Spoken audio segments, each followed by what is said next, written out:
Kevin, it's all yours. Thanks, Bert. Hey, thanks to all you folks for being here, and I can't say how good it feels to see this happening in a live venue.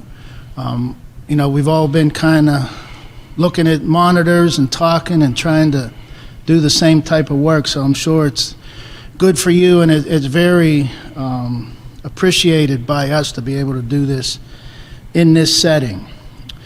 Speaking of which, the pandemic has challenged us in so many different ways, and it's not unique to our industry, but it was challenging this year to get to this point with this draft process, almost more than last year. Last year when the pandemic hit, we had already gone through the combine.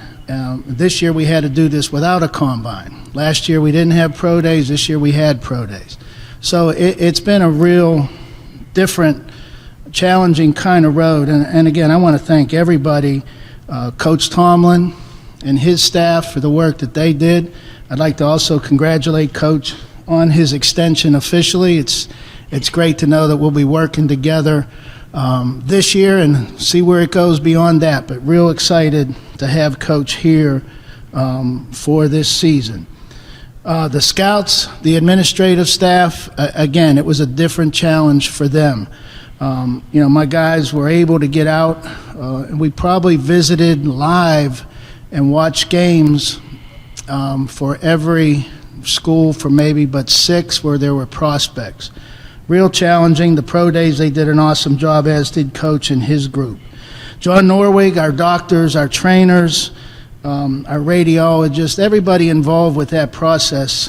Again, without a combine physical, we had to go about it in a completely different manner. And hopefully, I know John and our docs did the best they could under the circumstances, but hopefully we got the information we need. Bob McCartney and his video staff taking, again, no combine. He had to take and condense all the pro day workouts for us. Scott Phelps and his IT staff getting us set up for the draft. We will be live and in person at the draft in our building, in our facility, albeit spaced out according to league guidelines and, of course, governmental guidelines.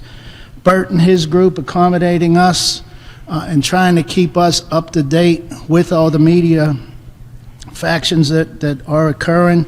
Jack Kearney, Bob Jones, our security people. Again, there's just so many people that I just want to make sure we step out and thank for getting us to this point.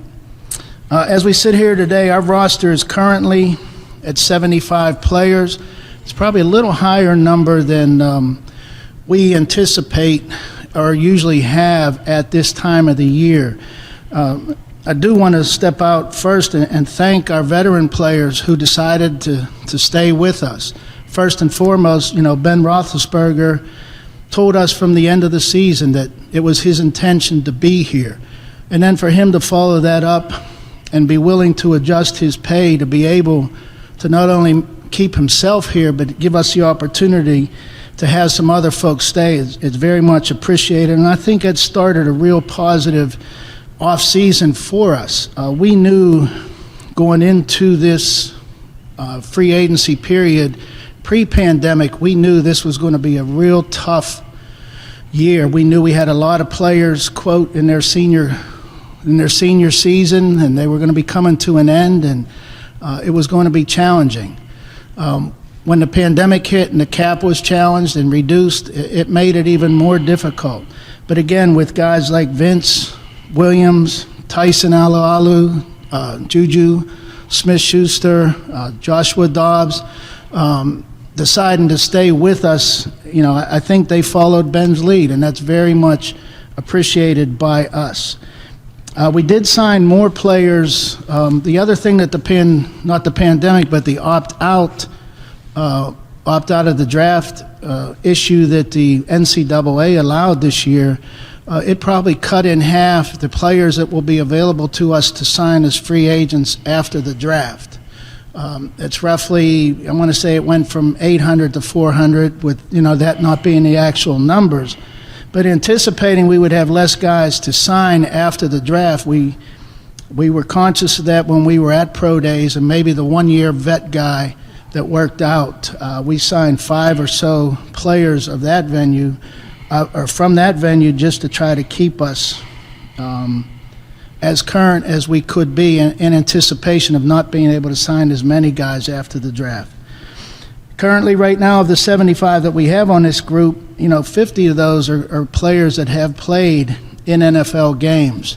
And, like Coach and I, we look at our board and we talk. We could play a game today if need be. So saying that, going into the draft, we're wide open. We're not going in looking for any one position, any one groups of position.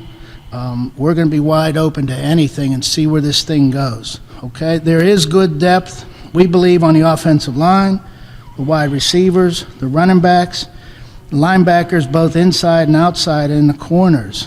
There's okay depth at the tight end, the quarterback, and the safety positions, and I can be very upfront and honest, there's very limited depth in this year's draft on the defensive line. It's probably as lean as it's been in recent memory.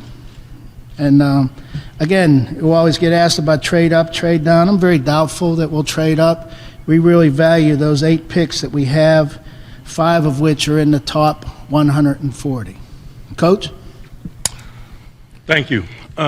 It's great to be here today, as Kevin mentioned, with some of the things that we faced dealing with the pandemic. It makes you appreciative of these moments, the face-to-face moments, getting the chance to interact with you guys. The pandemic has also created some challenges through this process of team development here in 2021. We're not complaining about it. You guys know our attitude. The challenges that it has created has been global ones. And so from that standpoint, it's been fair. None of us got an opportunity to see a collection of talent at the Combine, and so that's created some challenges for us as an organization, scouting department, coaching staff. We've had to be more mobile. We've had to work harder to gather information. Working along with Kevin and the scouting department has been a pleasure in that regard. The number of Zoom calls and things that we've had with prospects is, when you look back at it, is really impressive. But we formulated a plan to kind of circumvent the challenges of the pandemic early, and I think that aided us in terms of being able to sit here comfortably today. We started the process immediately once we realized some of the challenges, and so it gave us latitude to adjust and to really take our time and get to know the guys as best we could in a remote manner. We hit select pro days as we always do, but it just felt a little different this year. It felt like it was more riding on those days because of the lack of exposure that we didn't have in Indy. And so we got a lot done on the road and remotely at pro days and dealing with players via Zoom. As Kevin mentioned, I too am appreciative of our players displaying their want to be here. Free agency was challenging for us. Free agency is probably challenging for everybody in this environment with the cap being what it was, and our players displaying their desire to be here, taking less, if you will, to be here. The guys that Kevin mentioned, man, it really makes you excited about this group, about the makeup of this group, about the intentions of this group. And so we're excited about building. We did what we needed to do in terms of free agency. We're preparing ourselves for the upcoming draft, and those are the 2 major components in terms of acquiring talent. We've started the process in terms of developing our talent. I've been pleasantly surprised by the participation in the off-season program, given the circumstances that have been well documented. I just left the facility, and we've got a nice number of guys over there working safely and appropriately, and I'm appreciative of that. I understand the climate that we're in, but more than anything, man, we want to provide an environment that's safe and has expertise, particularly that the young developing or the financially strapped player that can be on your roster this time of year needs. And so we're excited about some of those developments. But really, as we lean in on this draft, man, we're just at kind of the beginning stages of our offseason in terms of the development of this group and starting to formulate plans. It's been an exciting process with the coaching staff, working on some schematics and exploring wrinkles in all 3 phases. And and making some hardcore decisions about how we're going to go about our business, given the players that we have and the ones that we intend to add.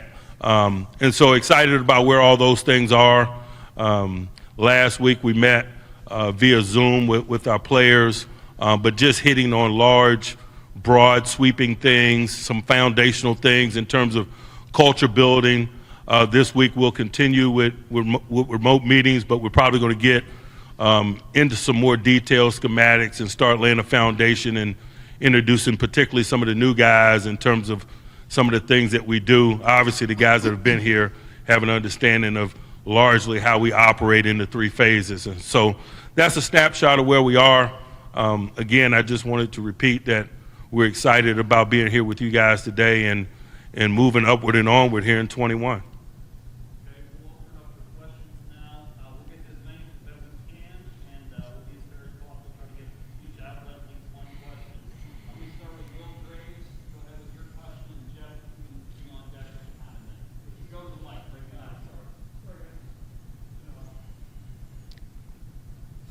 Hey, nice to see you guys not in face-to-face, not on Zoom. Will Graves with the AP. Mike, I'm just curious, the extension, you have some guys that you've been with for a long time.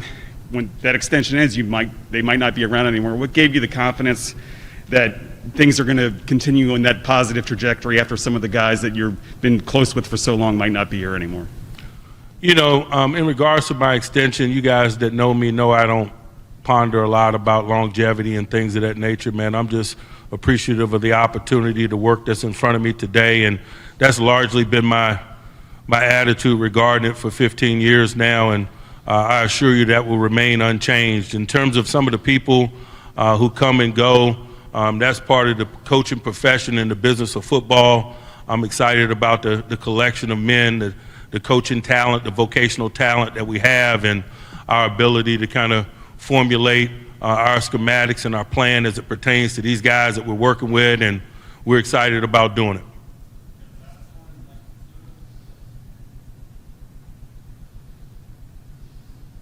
Hey guys, I echo what Will said. Good to see you. You have talked about improving the running game for a couple of years. What is there from an immediate needs standpoint in this draft, maybe not just at running back but other positions, that could help you guys? Well, when you look at a running game, obviously you got to start up front, and then you got to look at the runners themselves, and then you're never going to leave any part of the offense out, the quarterbacks, the receivers, because it's all a collective effort. And we have some challenges up front because we don't have the same offensive line that we had last year. So there will be differences, and that'll be up to coach how we shift people around. As I said, we could play a game today based on what we have, but is that going to be our line? Who knows what we'll end up doing with those positions, be it center, guard, or tackle. And of course, the running back position, I mean, we have 4 veteran guys on this roster. Could we add to it? Sure. How that all breaks down, no one will know. And until we get in and play a game, no one will know if it's better. But as of right now, we know where we can look at help and see what help's available. But again, we could go into this thing, and we are going into it completely wide open. And I'll add to that, and let's be clear, the improvements in the running game go beyond just the acquisition of additional players. We're capable of performing better than we have, players aside. Schematics, formations, the things that we do to give ourselves a strategic advantage need to be improved, and that's some of the things that we're working on.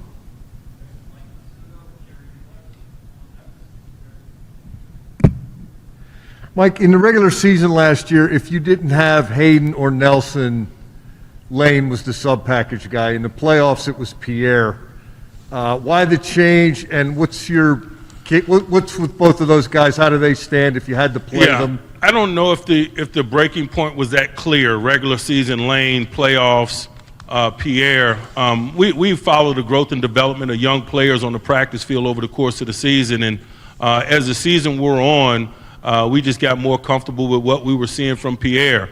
Now, is it a rise in his level of play? Is it a decline in Lane's level of play? I really can't speak to that. There was a feeling that that he was moving in the right direction, and that's why we made the decisions that we made. In terms of what that means for 2021, we will see. How 2020 ended does not define how 2021 is going to work out or even begin for that matter. They're both capable young players. We got other capable young players. We intend to potentially add to that, and so we'll see where the roads lead us.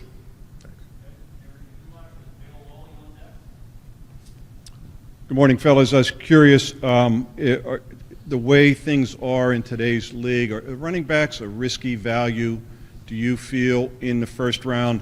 And as a two-part question, are there enough centers in this draft, at least decent centers who could come in and play, available beyond the first round? Yeah, first, I don't think you can ever underestimate the value of a quality player at any position, and running back's no different. I understand that the game has changed. It's a more horizontal game than it is a vertical game, and people don't play traditional football as really Coach and I grew up with two-back sets and power games and so on and so forth.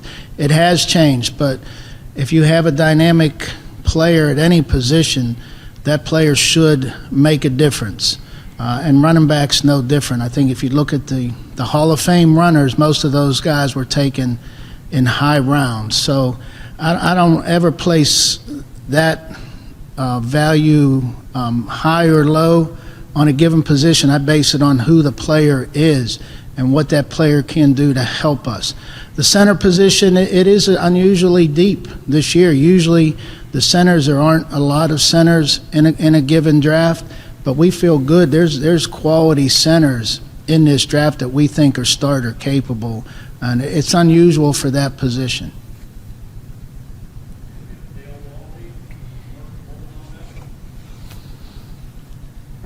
Kevin, in the over the summer last year, you told us that you would maybe weigh the opt-outs a little differently than you did the guys who actually played football last year.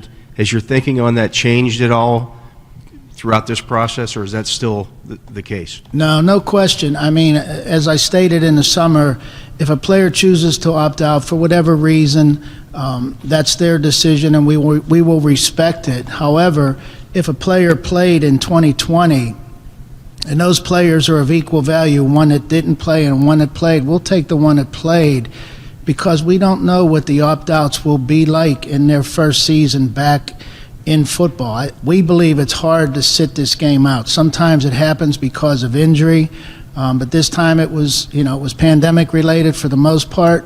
But we will take the players, again, if they're close. And it's not to say we're not going to draft somebody that opted out. I couldn't say that, but if I have a choice and we have a choice, we'll take the one that played if their value is close. Part of the problem, the two conferences that got hurt the worst were the Big Ten and the Pac-12, because their seasons were canceled, basically. And then some of their players decided they were going to move on, and they would put themselves in preparation for the draft. And then when their conferences reinstated football, some of them were too far down the road, be it with an agent or being with training, that they couldn't get back. So we did run into that a lot, where players wanted to come back, but they were too far down the road. So each case will be weighed individually, but again, if they're close, we're going to take the player that played.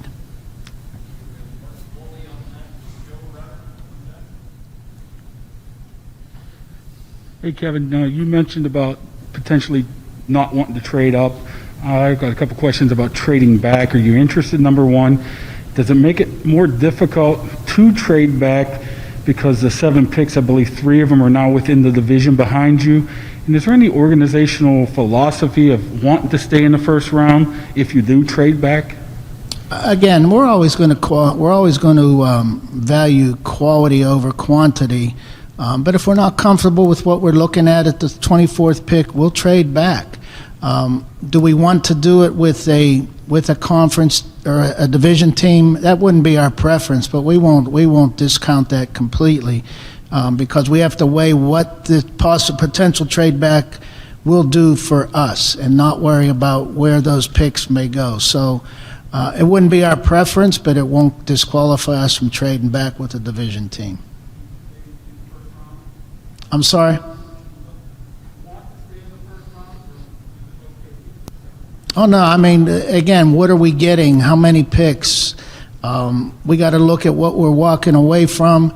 And, you know, I never like to walk away from a pick without having, say, if we're trading back 5 spots, I want 5 players that we would be comfortable in taking so we can't lose. That's the way we've always approached that. We never would trade up unless the player we want is available, and we know on that pick that he is available. But trading back, I want to make sure that we can't lose if we do it.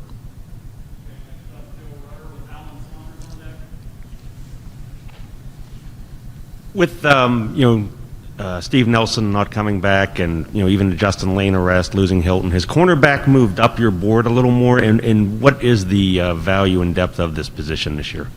The corners are deep. It's again, we talk about this every year, and every year it seems to be continuing the trend in college football, again, becoming more horizontal. There's more corners. We always say we have 12 starters on defense and 12 starters on offense because of a slot receiver or a slot corner. And that goes all the way back to the college game. So there's a lot of depth at the wide receiver and the cornerback position. As Coach mentioned, James Pierre came on and did a nice job for us last year. Justin Lane had done some good things on the field. They're both young, ascending players. Can we add to that spot? Absolutely. Again, what we talked about in Steve Nelson's case, Steve was a valuable player for us. However, we had to make some tough salary cap related decisions that I mentioned earlier. Steve Nelson is a starter capable NFL corner. We just couldn't keep him under the current setup that we had, or the current setup that we're dealing with from a salary cap standpoint. We had to make some tough choices.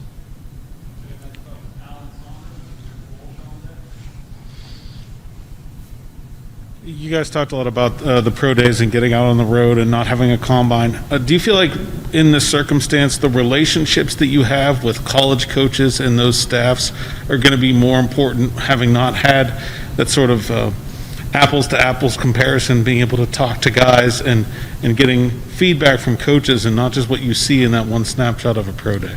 It goes beyond the pro days because we as scouts couldn't get to the colleges except for a game setting. And even at the game settings, we couldn't go on the field in the pregame. We had to sit in the stands or the press box if it was allowable. So a lot of times in those situations when you're doing games, you'll see a coach or sitting on a bench before a game. You may have a conversation. None of that was available to us. We couldn't visit the schools and have the day-to-day interaction that our scouts have when we do a school visit and spend a day watching film, talking to folks. We didn't have that this year. But that's not to say it was totally negative. As Coach mentioned, Coach and myself, we got to 9 pro days. We think we got to what we feel had the most quality players so that we could both see them up live and in person. Our interaction with them was limited, though. We could not take them out to dinner the night before. We couldn't say hi to their parents. We couldn't have a meeting with them during that pro day setting.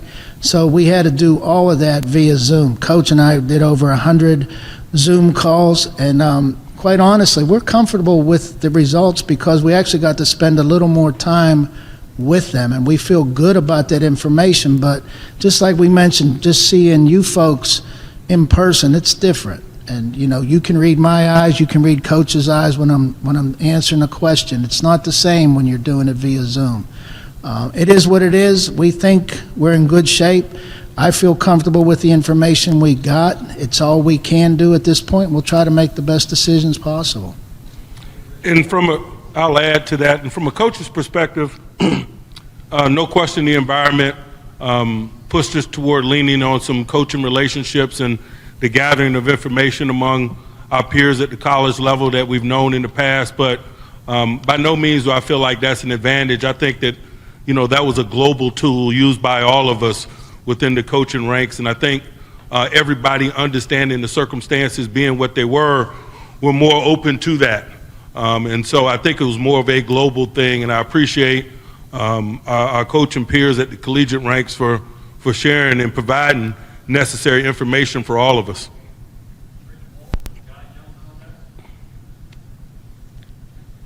Hey guys, nice to see you. I want to know, with a couple days left, how much do you change your draft board? Is it set right now? And do you have any idea how good of an idea do you have what the teams in front of you are going to do in the first round? You know, we finished our formal meetings on Saturday, and then, you know, today, tomorrow, Wednesday, we'll look, I mean, really tomorrow and Tuesday, or today and tomorrow, we'll go through it and maybe brush up some things, just look at what we concluded after our meetings and maybe make some minor adjustments just to make sure that we got things in what we believe the best order possible. We don't care. We've never worried about what the folks in front of us will do. As we've told you guys, we used to do the mock drafts and it was a complete waste of time. What we've done now is we've done this for what, the last 12 years Yeah. or so. We just mock At least 10. ourselves, and we're picking first, and we're gonna pick a player. Okay, he's gone. We're picking second. Okay, he's gone. We're picking third. And when we're done with this process, and it'll take, you know, the good part of the day on Wednesday, when we're done with that, we'll have 24 guys in an order that we would take them. And it's not necessarily the order you have on your board. So the order of the picks is set, and you just wait and watch. And as I said, the only decision you have to make is whether you're going to trade up or trade back. It doesn't matter what happens in front of you because you've already made that decision.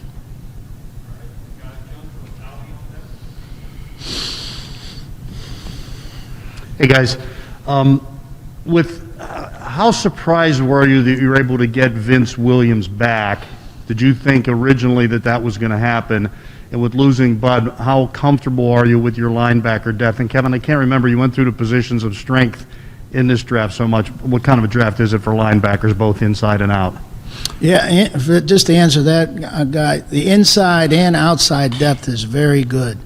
You know, the outside depth, you know, when we're looking at outside linebackers, we're looking at most of the time college defensive ends because most teams are 4-3, and we have to convert them up. But that's a deep, deep group. The inside backers is a deeper group than it has been, much like the centers. We looked and we just said, wow, this is a pretty good group. The one that's not is that defensive line. It's very lean. But in Vince's case, and I'll let Coach speak to that, Vince wanted to end his career with the Pittsburgh Steelers for however long he has left. Again, we had to make tough decisions, and that was extremely tough because Vince has been a starting player and helped us win a lot of games, and he's a big part of the fabric of our team, and we value that tremendously. And for him to want to come back, it's very important and very much appreciated by us. I'll let Coach address that as well. Yeah, Vince Williams is a Pittsburgh Steeler. Vince Williams bleeds black and gold, and really his decision to come back is really just an example or an opportunity for him to display that. I can't say that I'm surprised by that, knowing what I've known about Vince and his level of commitment, not only to the game of football, but to us and how we go about our business. You know, in regards to the loss of Bud and the expectations and the depth and things at that position, the linchpin in that entire discussion is the natural maturation of Alex Highsmith from year one to year two. You know the standard of expectations that we have for our young players moving from 1 to 2. He could be the poster boy for that.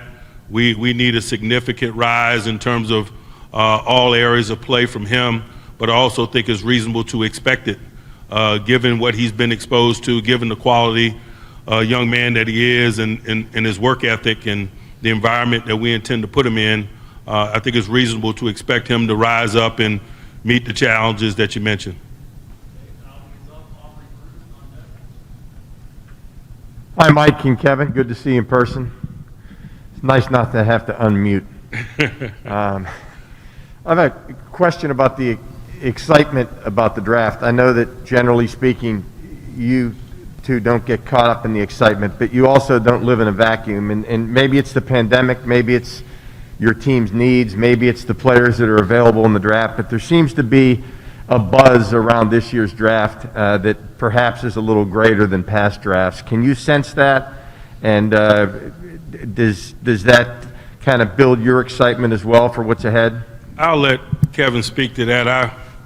I probably could be described as someone who lives in a vacuum, but by choice. Yeah, and honestly, Albie, really, I don't watch any draft shows. I really don't read any that information because I hope that we have more information than's being portrayed on the outside. And honestly, most times they're talking about 20 players and the same 20 in different orders and so on and so forth. So what goes on outside, I really can't address because I don't get caught up in it because, as Coach mentioned, we're so busy trying to make sure that we get our business handled. I can't really get caught up in the outside persona. And you know, if it's exciting for our fans, great. I mean, we hope to create that excitement, and like Coach mentioned, this is the real start of the off season, both with our players that are currently here and the new players that we add. So if there's excitement, great. Our job is to build on that excitement and to make it a productive process. If I could just quickly follow up, if there are needs that you have and there are players that are exciting that can address those needs, does that make it more interesting for you then? Again, we can get excited about a player, but you don't know if that player will be there. So I'm excited about the depth of this draft because I think we can get 8 players for sure that I know can make us a better team. They're there. We just have to pick the right ones. Thanks, guys. Mm-hmm.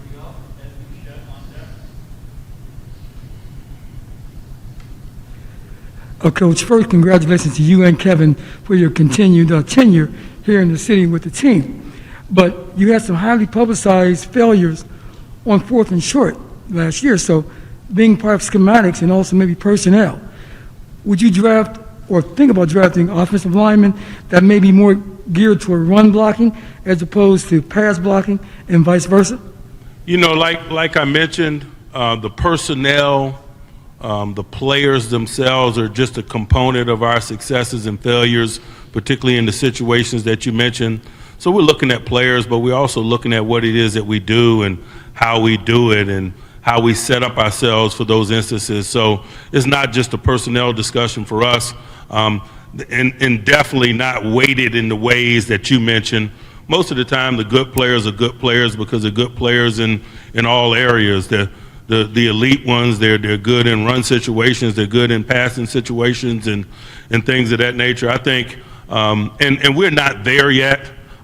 Being in late April, we're not into the minutia of what our short yardage or goal line personality is going to be per se. But rest assured that personnel is just a component of it.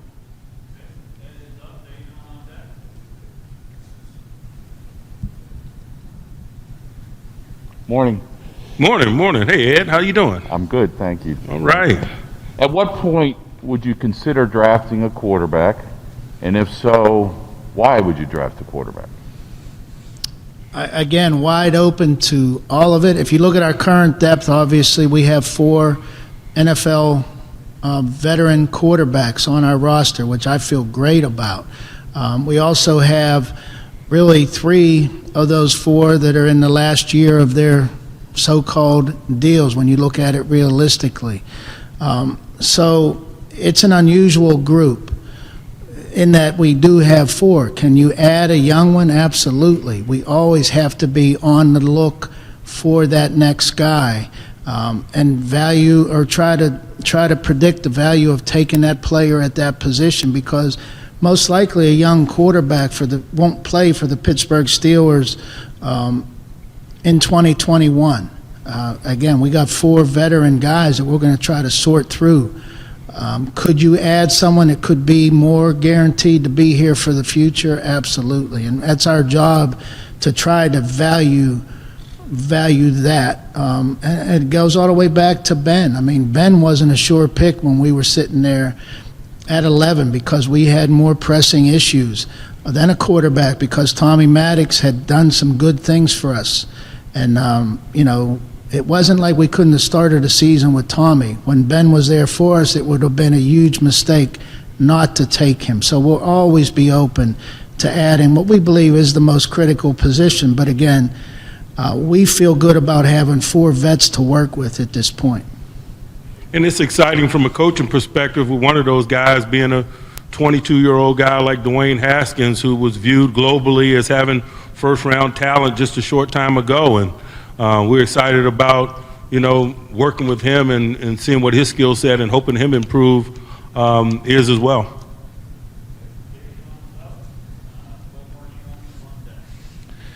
Guys, thanks for doing this, and thanks for all of your cooperation through the pandemic.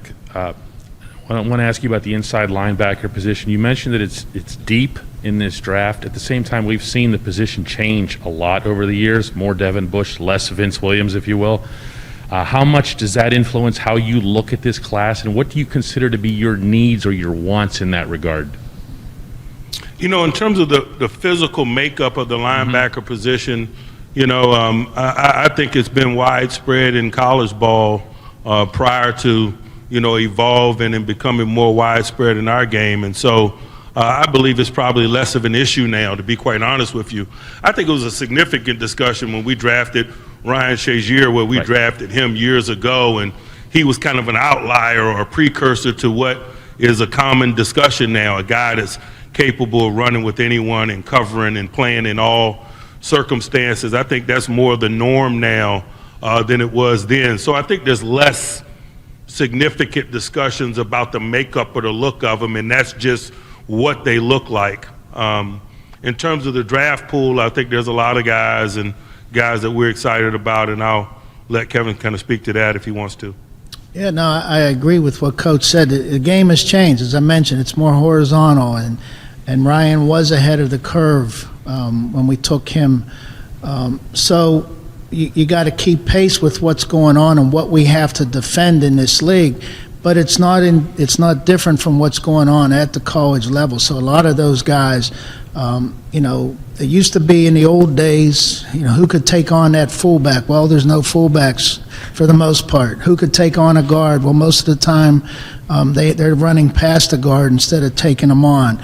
So we value that, but they also have to have a certain amount of innate intellect, a football intellect, if you will, because inside linebackers, there's not a lot of time to make decisions. They have to react. And so the instinctive part of being able to play that position, we think, is a natural act. There's things they can be taught. And, the lateral ability of those players is very important. The ability to be able to cover and not get caught in situations where they can't cover, just physically, that's important. And what we reminded ourselves, really, and we'll continue to remind ourselves, is we will have Devin Bush back this year. And that person that's going to be paired with him will have the advantage of having him there, because he's a significant player that was taking real positive steps prior to his injury. So we're excited about that as well.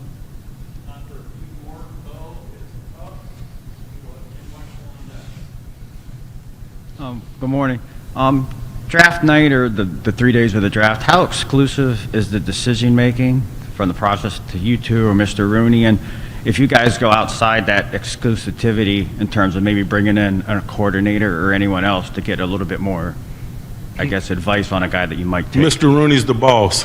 But, that's the final decision, though? Between you guys, I guess, how does that process work? When just say player A comes up on the board Thursday night, you guys are going to select. How's that process?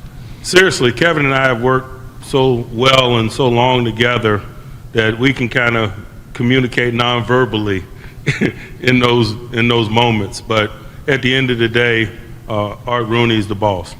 And that's it. Yeah, and to Coach's point, we always say this: whenever we make a pick, it's a Pittsburgh Steelers pick. We just finished 3 weeks of intense meetings where scouts, assistant coaches, coordinators, head coaches, GMs, we all had our chance to have our input. But when we put a grade on the player, it's not Coach's grade, it's not my grade, it's our grade. When we select that player, it will be done as what's best for the Pittsburgh Steelers. And of course, Art will be involved because, he is the owner and he knows every step of the process. He sits in on meetings when he can, He gives us input when he can and when he wants to.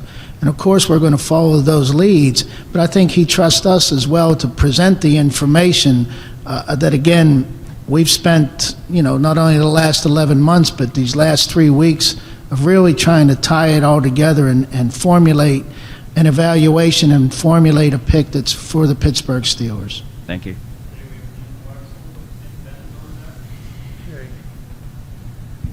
Mike, recognizing your right to change your mind in a week, who today is your left tackle and right cornerback?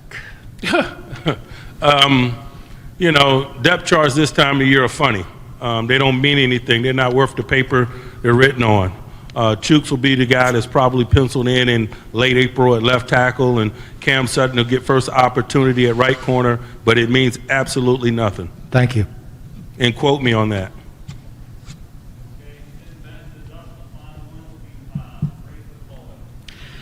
Mike and Kevin, you both referenced, Mike, I think you used the phrase global challenges that have gone on during this whole draft process.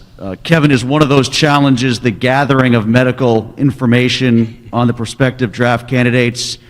And how have you gone about circumventing those problems? And Mike, do you get at all more scared off potentially from a guy because it's not as easy to get the medical information perhaps? Tim hasn't lost his art of asking 3 questions at once. It's very smooth, very smooth. Now, hey, and I'm glad you did ask about the medical process. As I mentioned, John Norwig and his staff did a great job in doing this, but I forgot to mention Jeff Foster, who's the executive director of the National Invitational Combine. It was a tremendous amount of work. First off, we didn't know if we would have the combine in the format that it was presented this year. We wanted more. We weren't able to do it. Again, trying to follow the protocols and make it a safe adventure. So we did basically remote physicals for the entire 328 players. Beyond that, we were able to bring 100 to Indianapolis based on our ratings based upon how we all voted for those players as 32 teams. And then we went beyond that even further, and we brought in 42 additional players to the combine that we felt were the next group that had some medical issues that needed to be looked at. So we only got our hands on really roughly 142. I think they may have gotten to 150, where our doctors, again, a smaller group of doctors, were able to actually give them physicals. The remainder of it, it's all remote. And it was done in different parts of the country. So we have our fingers crossed that we will have as good of information as we can, but it was a huge process for Jeff Foster and his folks at the National Invitation Combine to formulate. Again, our doctors, our trainers had to work within all those different restrictions and do the best we can. So our fingers are crossed that we will have the proper medical information. Mike, do you feel any less confident in the process? Much like in the coaching ranks, and we had to use our relationships to gather information and have a certain level of trust in those relationships. It's the same from a medical standpoint. Our training staff and medical professionals have relationships around the country and had to lean on those relationships like I'm sure medical professionals and other organizations did, and we trust them. We trust them, we trust their expertise, we trust their relationships and the people that they trust. And I think, that's one of the things that the circumstances force you to do is rely on the expertise and the connections and the relationship of those around you. And so it's just a component of dealing with what we've continued to deal with throughout this.